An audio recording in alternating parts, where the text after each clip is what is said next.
Hello friends, வணக்கம். Welcome to Passion Kitchen. நான் பூர்ணிமா. இன்னைக்கு நம்ம கிச்சன்ல என்ன செய்ய போறோம்னு பார்க்கிறதுக்கு முன்னாடி இந்த சேனலை நீங்க பார்க்கிறது இதுவே முதல் முறைனா மறக்காம Subscribe பண்ணுங்க.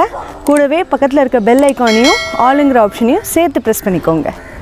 இன்னைக்கு நம்ம கிச்சன்ல பீஸ் இட்லி தாங்க பண்ண போறோம். அதாவது பச்சை பட்டாணி இட்லி தான் பண்ண போறோம். வாங்க எப்படி பண்றதுன்னு பார்க்கலாம். பச்சை பட்டாணி 4 கப் அளவு எடுத்துர்க்கோம். இஞ்சி வந்து 1 இன்ச் அளவு எடுத்து துண்டு துண்டா கட் பண்ணி வச்சிருக்கேன். 3 பச்சை மிளகாய் நான் எடுத்துர்க்கேன். உங்க காரத்துக்கு ஏத்த மாதிரி நீங்க அட்ஜஸ்ட் பண்ணி போட்டுக்கோங்க. இப்போ இதல கொஞ்சமா தண்ணி விட்டு நம்ம பேஸ்ட் மாதிரி அரைச்சுக்க போறோம். பட்டாணி, இஞ்சி, பச்சை மிளகாய் எல்லாம் நல்லா விழுதா இந்த மாதிரி அரைச்சி எடுத்துக்கோங்க. 4 கப் ரவை எடுத்துக்கணும். நைஸ் ரவை கிடைச்சதுனா அதையே எடுத்துக்கலாம். பெரிய ரவையிலயும் செய்யலாம். ஆனா நைஸ் ரவையில செஞ்சீங்கன்னா உங்களுக்கு இன்னும் நல்லா இருக்கும். அதே 4 கப் ரவைக்கு இந்த அரைச்ச விழுத வந்து இதல விட போறோம். இப்போ இது கூடவே 4 கப் அளவு தயிரையும் ஆட் பண்ணிக்கணும். மூணுமே ஈக்குவல் ப்ரொபோர்ஷனா இருக்கணும். அவ்வளவுதான். இப்போ இத நல்லா ஒண்ணா கலந்துக்க போறோம். இது கூடவே நான் கொஞ்சம் சால்ட் தேவையான அளவு ஆட் பண்ணிக்கிறேன். இப்போ எல்லாத்தையும் ஒண்ணா நல்லா கலந்தாச்சு. இது ஒரு 10 நிமிஷம் ஊறணும். ஊறற வரைக்கும் வெயிட் பண்ணணும். மாவு ஊறிட்டு இருக்கும்போதே நம்ம தாளிப்பு பண்ணிக்கலாம். கடாயில கொஞ்சமா எண்ணெய் ஊத்திருக்கேன். கடுகு போட்டுக்கறோம். கடுகு நல்லா பொரிஞ்சிடுச்சு.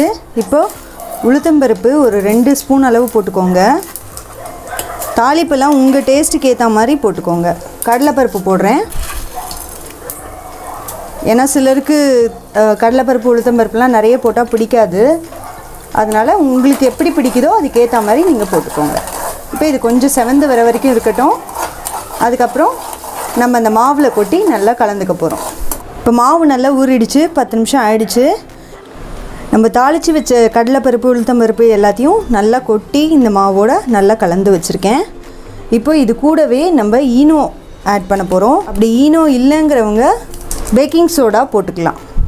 இப்போ இது போட்டதுக்கு அப்புறம் ஒரே 1 ஸ்பூன் அளவு தண்ணி அந்த சால்ட் மேலே விடணும்.